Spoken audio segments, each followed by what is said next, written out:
Hello အားလုံးမင်္ဂလာပါကျွန်တော်နာမည်ဆိုင်းလို့ခေါ်ပါတယ်ကျွန်တော်ဒီနေ့ဒီ Winrar ကိုဘယ်လို install လုပ်ရမလဲဆိုတာကိုပြပြတော့မှာဖြစ်ပါတယ်ဒီ Winrar ကဒီ application ကွန်ပျူတာရဲ့အတွက်ပဲဒီ Windows operation system အတွက်ပါဒီ Winrar က zip file နဲ့တူပါတယ်ဒီကွန်ပျူတာထဲမှာရှိတဲ့ zip file နဲ့တူပါတယ်ဒါပေမဲ့ဒီ Winrar ကအားလုံးကိုဖွင့်လို့ရပါတယ်ဒီ virus တွေကိုသူကပိတ်ပေးပါတယ်เนาะအဲ့ဒီ application ကကျန်တဲ့ file တွေကို install လုပ်ဖို့အတွက်ဒီ xex ဆိုတဲ့ဥစ္စာလေးကဒီ application ကိုဖွင့်ဖို့အတွက်ဒီ Winrar ကိုextract လုပ်ဖို့အတွက် file လုပ်ပါတယ်เนาะဒီ Winrar ကိုသိရှင်ကျွန်တော်အကြောင်းလေးကို link ထဲမှာ description မှာရေးထားမှာပါ download လုပ်ချင်တဲ့ link ကိုကျွန်တော်ဒီ video အောက်မှာပေးထားမှာပါအဲ့ဒီ link ကိုတွားရမှာဖြစ်ပါတယ်ဒီ link ကို download ပြီးရင်ဒီ website ကိုပို့လာမှာဖြစ်ပါတယ်ဒီ website ကိုတွားရပြီးရင်ကျွန်တော်တို့ download ချင်တဲ့ language ကိုရှာမှာပါကျွန်တော်တို့ language ကဘယ် language ဆိုရစာကိုကိုယ့်ကိုရေးလို့ရပါတယ်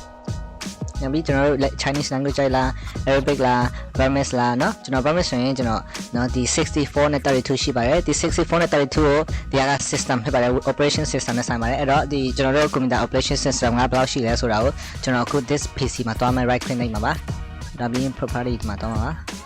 ဒါပြီးရင်ကျွန်တော်တို့ system type က64 bit operation system ဖြစ်ရမှာပါအဲ့တော့ကျွန်တော်64ဆိုရင်တရားမှထားပြီးရင်ကျွန်တော်တို့64ကိုတွားရမှာဖြစ်ပါတယ်အဲ့ဒါကိုနှိပ်ရမှာပါနှိပ်လိုက်ပြီးရင်သူချက်ချင်း download လုပ်ရမှာပြီအဲ့ပြီးကျွန်တော်တို့ download ပြီးသွားပြီဆိုရင်ဒီ banner က arrow နဲ့เนาะညာလေးတေးလေး arrow နှိပ်လိုက်ပါနှိပ်လိုက်ပြီးရင် show in folder နှိပ်လိုက်မယ်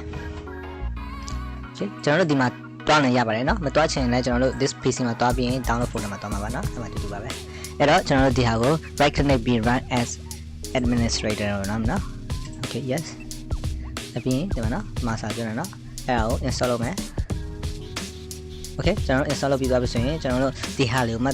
check ဟိုကြည့်ပါเนาะအဲ့ဒါလေးအားလုံး check ဖြစ်နေရမှာဖြစ်ပါတယ်အဲ့ပြီးလောက်ဆောင်ပြီးပါပြီဆိုတော့စာအုပ်နိုင်မယ်เนาะ okay ပြီးသွားပြီဒီဟာလေးဖွင့်လာပြီ okay အဲ့တော့ကျွန်တော်တို့အဲ့ဒါကိုဖြတ်လို့လည်းရပါပြီเนาะဒီ download လုပ်စားတာ okay ကျွန်တော်တို့ပြလို့ရပြီ okay ကျွန်တော်တို့ download ပြီးသွားပြီเนาะဒီမှာ Winrar ရောက်သွားပြီ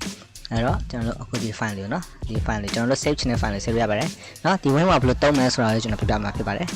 အဲ့တော့ကျွန်တော်ဒီ folder ရှိတယ်เนาะကျွန်တော် down type folder ဒီ folder ကိုကျွန်တော်ဒီ file လေးကိုเนาะကျွန်တော်တို့ file လေးကိုအဲ့ဒါကို Winrar ထဲမှာထည့်မယ်เนาะကျွန်တော်အခုဘယ်လိုထည့်မလဲဆိုတာကိုကျွန်တော်ပြပြမှာဖြစ်ပါတယ်ဒီတရားက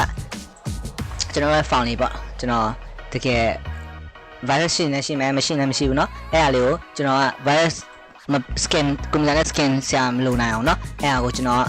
ဒီဟာကို Winrar ထဲမှာထည့်မယ်အဲ့တော့ Winrar ကသူက virus လေးကို scan မလုပ်လို့မရအောင်သူအားလုံးပိတ်ပစ်ပေးရပေါ့เนาะအဲ့ဒါကိုကျွန်တော်အခုနာမည်ပေးလိုက်မယ်เนาะ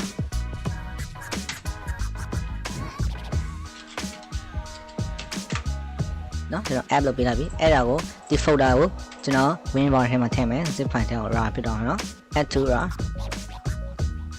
okay ပြီးတော့ပြီဒီမှာเนาะဒီမှာထွက်လိုက်เนาะဒါမှမတူတော့ဘူးသူ့ရဲ့ file เนาะဒီ file ကိုထွက်လိုက်လိုက်မယ်ဆိုရင်ဒီမှာเนาะ app ရှိတယ်เนาะဒီ application ပဲပြပါတယ်အဲ့တော့ okay ကျွန်တော်တို့အခုဒီကျွန်တော်ရဲ့ folder ကို log password ခန့်မယ်ဆိုရင်ကျွန်တော်တို့ကိုလိုရပါတယ်ဒီ Winrar နဲ့เนาะအဲ့ဒါကိုကျွန်တော် right click နှိပ်မယ်เนาะ right click နှိပ်ပြီးရင်ဒီ အောက်ဆင်းပြီး add to assure ဒီညောင်နှိပ်မယ်เนาะနှိပ်ပြီးတော့ရင်ဆိုရင် set password နှိပ်မယ်เนาะကျွန်တော်အခုနာမည် page နဲ့စာပြလို့ရပါတယ်ဒါပေမဲ့ကျွန်တော်ဒီနာမည်ပဲပြမှာပါဒီအများပြောင်းစရာမလိုပါဘူးเนาะ